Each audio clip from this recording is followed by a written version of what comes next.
ये विडंबना थी कि 2017 के पहले जो यहाँ पर 3 सरकारें बनी, उन्होंने इस पर कोई ध्यान नहीं दिया। लेकिन आदरणीय योगी जी के नेतृत्व में पारदर्शी रूप से बिना किसी भ्रष्टाचार के, पहले की नौकरियां कुछ जिलों के लिए हुआ करती थी, कुछ जातियों के लिए हुआ करती थी, सबका साथ सबका विकास के सिद्धांत पर पारदर्शी तरीके से नौकरियों को दिया गया और नौकरियों को नहीं दिया गया।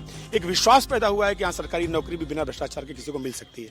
उत्तर प्रदेश में एमएलसी के चुनाव की शुरुआत हो चुकी है और भारतीय जनता पार्टी ने कानपुर से एक बार फिर से अपना विश्वास एमएलसी अरुण पाठक पे जताया है। इस वक्त बात करने के लिए हमारे साथ अरुण पाठक मौजूद हैं, जो कि नामांकन करके बाहर निकले हैं। अरुण जी, एक बार फिर से पार्टी ने यहाँ पर विश्वास जताया है, कितना प्रबल है कि कितनी भारी जीत से आप वापस?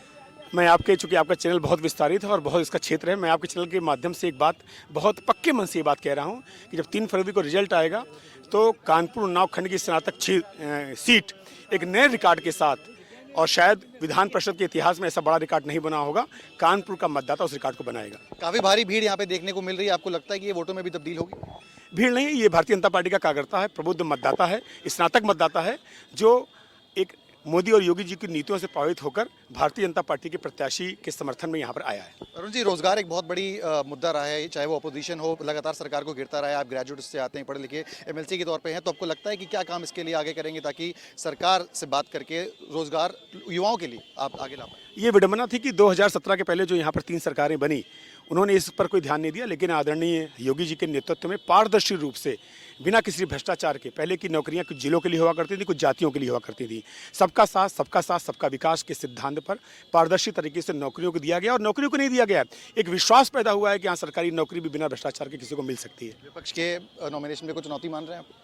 मैं किसी भी चुनाव को चुनौती मानता हूँ। चुनाव एक वोट से जीता जाए या लाखों वोट से जीता जाए, चुनाव एक लोकतंत्र का पर्व है जिसमें जन जन तक अपनी पार्टी के सिद्धांतों को, अपनी पार्टी के नेताओं की बातों को पहुँचाया जाता है और उनसे जन समर्थन के लिए आग्रह किया जाता है। मैं फिर एक बार पुनः आपसे ये निवेदन कर रहा हूँ, और ये घमंड के रूप में नहीं, ये मैं एक बहुत पक्के रूप से जो मैं देख रहा हूँ कि 3 फरवरी को कानपुर स्नातक खंड की स्नातक की सीट एक नए रिकॉर्ड के साथ, विधान परिषद के नए फ्लेवर के सिद्धांत के और एक नए वोटों के बड़े मार्जिन के सिद्धांत के रूप में यहाँ पर जीत दिलाएगी। बहुत बहुत धन्यवाद हमसे बात करने के लिए। ये थे अरुण पाठक, जिनका कहना है कि स्नातक चुनाव में भारी मतों से जो है उनको चुनाव में जीत मिलेगी। वीडियो जर्नलिस्ट अमित के साथ सिमर चावला, कानपुर।